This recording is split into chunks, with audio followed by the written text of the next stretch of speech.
Next topic है atomic mass. हमें पता है एटम का जो साइज होता है वो बहुत छोटा होता है, इसी वजह से किसी भी एलिमेंट को एटॉमिक मास को हम सिंपल मेथड से कैलकुलेट नहीं कर सकते। तो इसके एटॉमिक मास को कैलकुलेट करने के लिए हम किसी दूसरे एटम को as an standard atom use करते हैं और उस स्टैंडर्ड एटम के रेस्पेक्ट में हम उस पर्टिकुलर एलिमेंट का एटॉमिक मास फाइंड आउट कर सकते हैं। तो सबसे पहले जिस एटम को as an standard atom use किया गया वो था आपका हाइड्रोजन। तो हाइड्रोजन को जब as a standard atom use करते हैं तो एटॉमिक मास को कैसे बताया गया?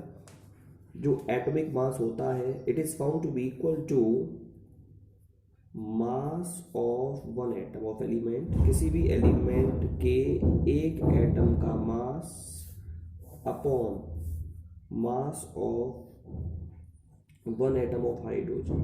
वन एटम ऑफ हाइड्रोजन कहने का मतलब है ये बताया गया हाइड्रोजन के एक एटम के कंपेरिजन में किसी भी एलिमेंट का एक एटम कितने टाइम्स हैवियर है, it represent the atomic mass of that element. तो जब हाइड्रोजन को as a standard atom use किया गया तो एटॉमिक मास क्या बताया गया? How we can find out the atomic mass? Atomic mass of an element represent that one atom of that element is heavier. How many times one atom of that element is heavier than one atom of hydrogen atom? This was the way in which first of all the atomic mass was defined. But if we were using hydrogen as a standard atom, then the atomic mass of a very few elements can be predicted out. तो इस problem को short out करने के लिए 1858 में oxygen को use किया गया as a standard atom. Oxygen को लिया गया standard atom to find out the atomic mass of it. तो जब हम एटम ऑक्सीजन को स्टैंडर्ड एटम लेते हैं तो फिर उस कंडीशन में एटॉमिक मास को आप लोग कैसे निकालेंगे उसके बारे में बात करते हैं। तो एटॉमिक मास होता है mass of one atom of element. Element के एक एटम का mass upon one upon 16th mass of one atom of oxygen।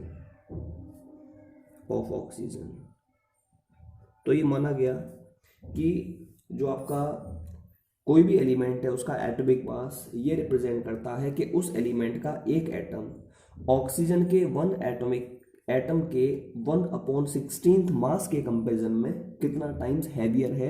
This is the way by which atomic mass can be calculated if we are using oxygen as a standard atom. Again I am discussing if oxygen is used as a standard atom, then the atomic mass of an element represents that how many times one atom of the element is heavier in comparison to 1/16th mass of one atom of oxygen।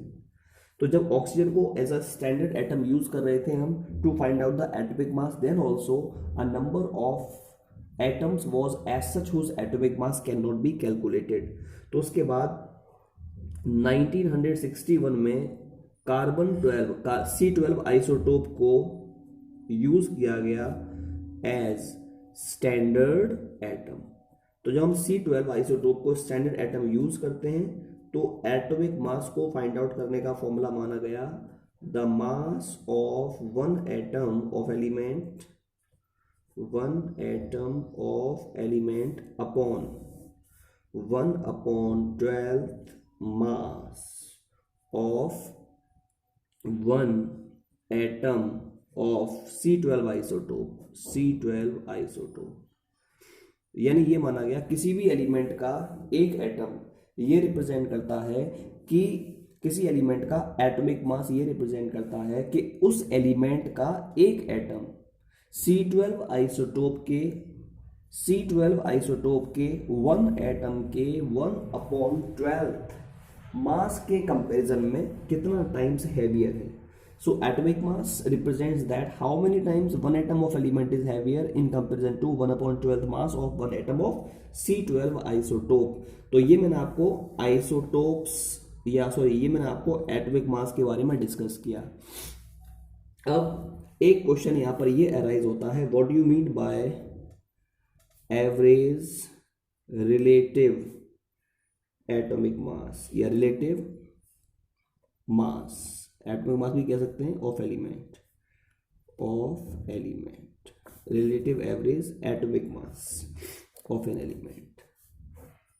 ठीक है, ये माना गया अगर कोई element ऐसा है जो आइसोटोप्स के फॉर्म में पाया जाता है। मैंने कहा था अगर कोई एलिमेंट ऐसा है which exist in the form of isotopes, जो आइसोटोप्स के फॉर्म में पाया जा रहा है, तो उस केस में उसके एटॉमिक मास की जगह पर हम रिलेटिव एटॉमिक मास, एवरेज रिलेटिव एटॉमिक मास निकालते हैं।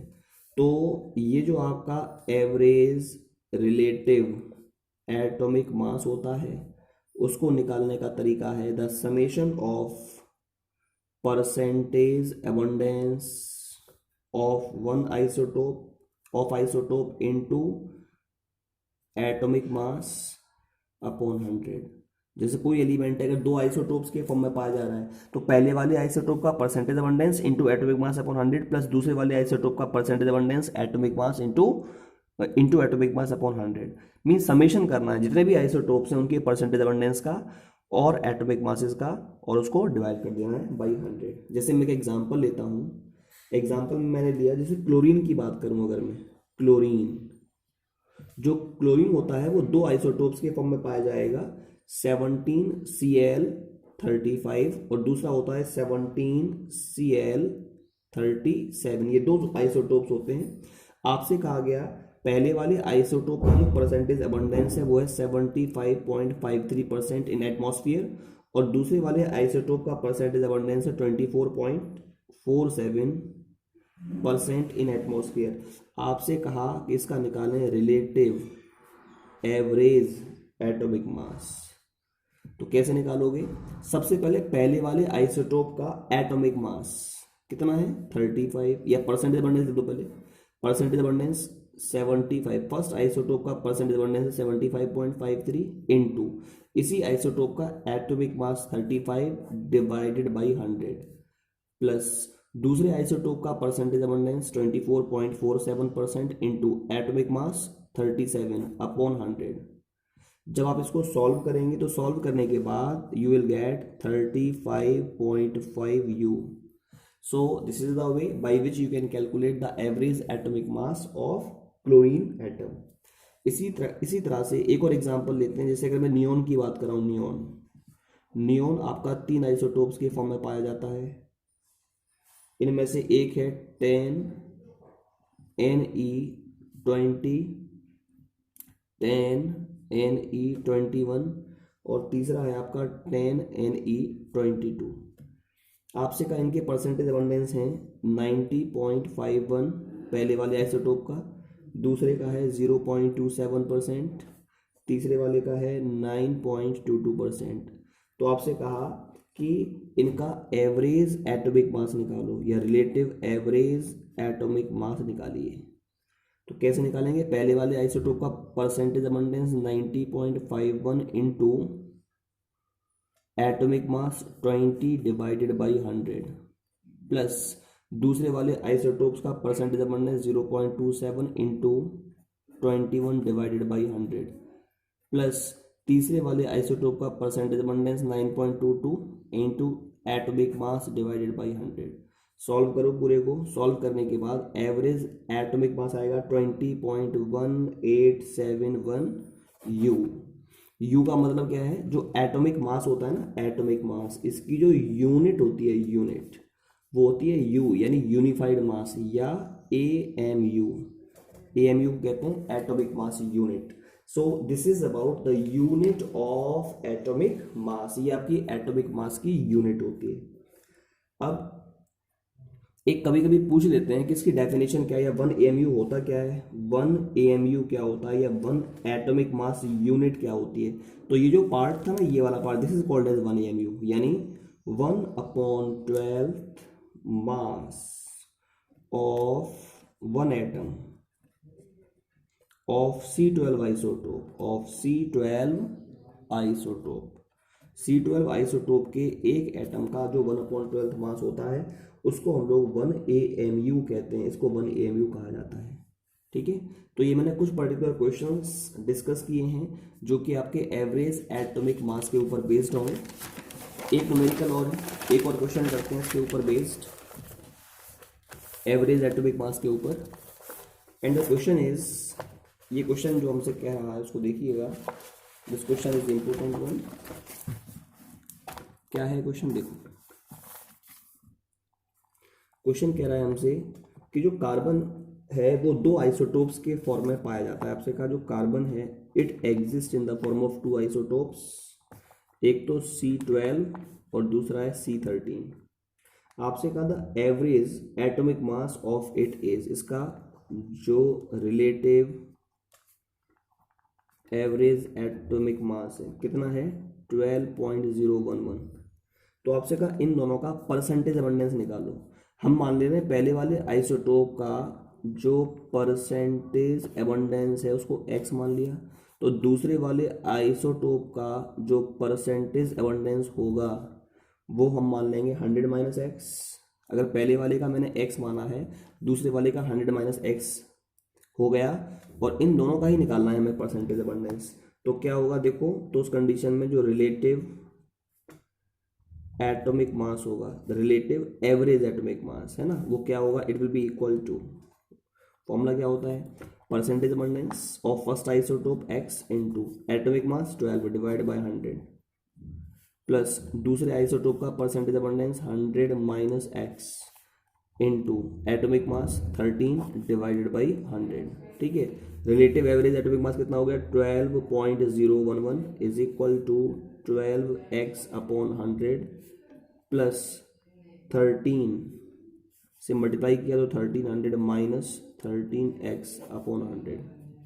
इधर इसको एलसीएम ले लीजिएगा और इधर मल्टीप्लाई कर दीजिएगा तो 12.011 is equal to 12x plus 1300 minus 13x, और एलसीएम कितना लिया है 100 लिया है। 100 को यहाँ मल्टीप्लाई किया तो 1201.1 is equal to 1300 minus x, तो x क्या हो जाएगा, x इधर ले आए 1300 माइनस 1201.1 सॉल्व किया, यह है आपका 98.9%। अब आप देखो तो x आ गया आपका 98.9%, तो परसेंटेज एबंडेंस ऑफ C12 कितना हो जाएगा x यानी 98.9%।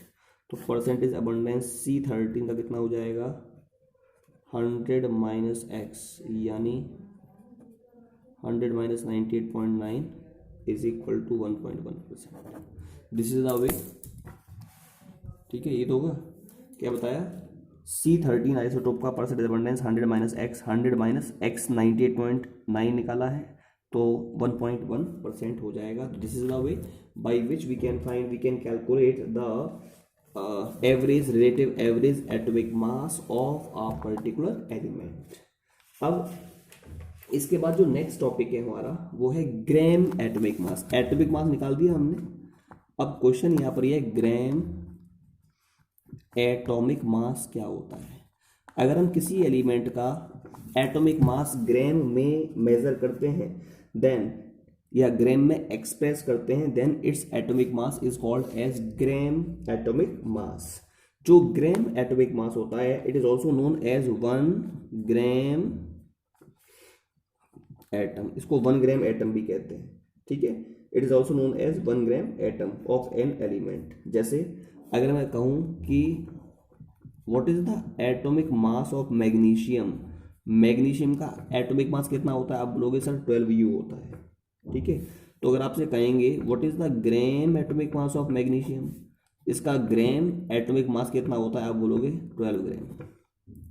ठीक है, एक और इंपॉर्टेंट चीज, जो नंबर ऑफ ग्राम एटम्स अगर आपको निकालने हैं, नंबर ऑफ ग्राम एटम्स किसी भी एलिमेंट के बराबर होते हैं mass of that element upon atomic mass of that element. Mass को आप W से रिप्रेजेंट करते हो, एटॉमिक मास को हम लोग G से M से रिप्रेजेंट करते हैं। तो नंबर ऑफ ग्राम एटम्स को ही, ये जो नंबर ऑफ ग्राम एटम्स इन्हीं को हम लोग कहते हैं नंबर ऑफ मोल्स। तो नंबर ऑफ ग्राम एटम्स या नंबर ऑफ मोल्स बराबर होता है mass upon atomic mass for a particular element. तो ये मैंने यहाँ पर डिस्कस किया अबाउट द एटॉमिक मास। अब इसके बाद हम लोग बात करना चाहेंगे नेक्स्ट टॉपिक में मॉलिक्यूलर मास। तो मॉलिक्यूलर मास को बिल्कुल वैसे ही डिफाइन कर सकते हैं हम लोग जैसे हम एटॉमिक मास को कर रहे थे डिफाइन। इसमें भी हमें एक स्टैंडर्ड एटम को लेना पड़ेगा to find out the molecular mass of a compound. तो मॉलिक्यूलर मास को निकालने का फॉर्मूला होता है mass of one molecule of a compound. किसी भी कंपाउंड के एक मॉलिक्यूल का mass upon 1/12 mass of one atom of C12 isotope. कहने का मतलब ये हो गया कि किसी भी कंपाउंड का मॉलिक्यूलर मास ये रिप्रेजेंट करता है कि उस कंपाउंड का एक मॉलिक्यूल C12 आइसोटोप के वन एटम के 1/12 मास के कंपैरिजन में कितना टाइम्स हैवियर है। This is the way by which we can find out the molecular mass. अगर इसकी यूनिट की बात की जाए तो इसकी यूनिट भी सेम होती है as that of atomic mass, that is AMU या U। AMU का मतलब atomic mass unit as well as U का मतलब यूनिफाइड मास। साथ में जो मॉलिक्यूलर मास होता है किसी भी मॉलिक्यूल का, it is found to be equal to the summation of atomic masses of all atoms in a molecule या in a compound। किसी भी कंपाउंड में जितने भी एटम्स हैं उन सभी एटम्स के एटॉमिक मास का जो समेशन होगा वही मॉलिक्यूलर मास होता है। जैसे आपसे कहा जाए कि मॉलिक्यूलर मास निकालो H2O का, वाटर का, तो कैसे निकालोगे? हाइड्रोजन का एटॉमिक मास होता है 1 इंटू कितने एटम्स हाइड्रोजन के यहाँ पर 2, तो 1 इंटू 2 प्लस ऑक्सीजन का होता है 16। How many atoms of oxygen we have? 1। Multiply कर दो तो ये आ जाएगा 18U। This is the way by which we can calculate the molecular mass of any specific molecule. और भी कुछ एग्जांपल्स ले लेते हैं हम। जैसे हमने कहा कि मॉलिक्यूलर मास निकालें ऑफ सल्फ्यूरिक एसिड H2SO4 का निकालें, तो H2SO4 में क्या करेंगे? हाइड्रोजन का 1 इंटू 2 प्लस सल्फर का 32, कितने एटम सल्फर के? 1, तो इंटू 1 प्लस ऑक्सीजन का 16, कितने एटम है? 4। तो आपने जब सॉल्व किया इसको तो सॉल्व करने के बाद यू विल गेट 98U या 98 AMU।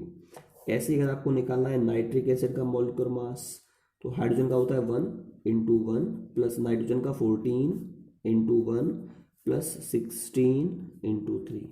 सॉल्व करेंगे कितना आ जाएगा? 63 AMU। तो this is the way by which we can calculate the molecular mass of any molecule. Next topic है ग्राम मॉलिक्यूलर मास।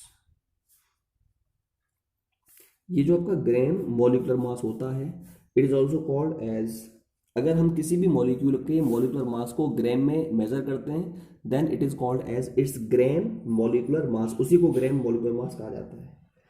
जो ग्राम मॉलिक्यूलर मास होता है it is also called as 1 gram molecule. इसको 1 gram molecule भी कहते हैं।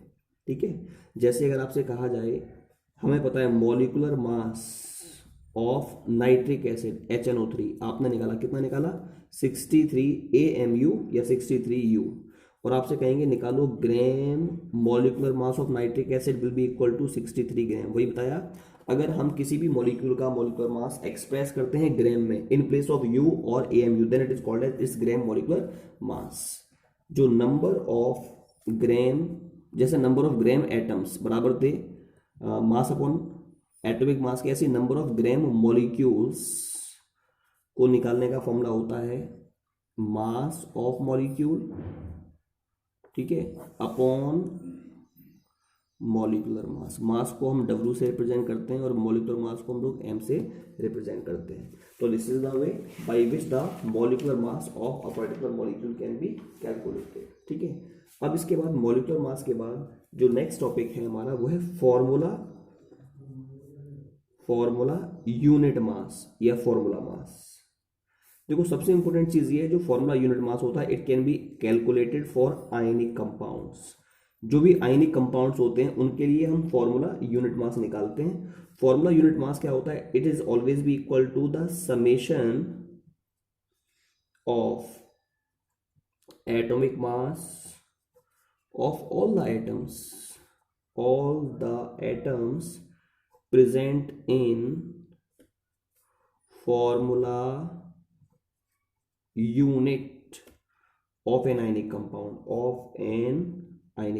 कोई भी अगर हम आयनिक कंपाउंड लें, उसके फॉर्मूले में, उसके फॉर्मूला यूनिट में जितने भी एलिमेंट्स हैं, जितने भी एटम्स हैं, उन सभी के एटॉमिक मासेस का जो सम होता है उसको हम कहते हैं फॉर्मूला यूनिट मास। जैसे आपको निकालना है formula unit mass of NaCl, तो NaCl की अगर बात की जाए, इसका फॉर्मूला यूनिट मास क्या हो जाएगा? इसमें जितने भी एटम्स हैं उन सभी के एटॉमिक मासेस का सम। सोडियम का एटॉमिक मास होता है 23, कितने एटम्स हैं? 1। क्लोरीन का होता है 35.5, number of atoms are 1। Solve करो, यू विल गेट 58.5 U या 58.5 AMU। This is the way by which you can find out the formula unit mass of any ionic compound. Next one is gram formula unit mass. Gram formula unit mass. तो अगर हम किसी भी molecule, किसी भी compound के formula unit मास को ग्राम में एक्सप्रेस करते हैं, then it is called as gram formula unit mass. जैसे फॉर्मूला यूनिट मास NaCl का है 58.5 U, ऐसे ही अगर आपसे कहा जाए what will be the gram formula unit mass of NaCl, तो NaCl का ग्राम फॉर्मूला यूनिट मास कितना हो जाएगा? It will B 58.5 gram. This is the way by which we can predict out the formula unit mass of a compound.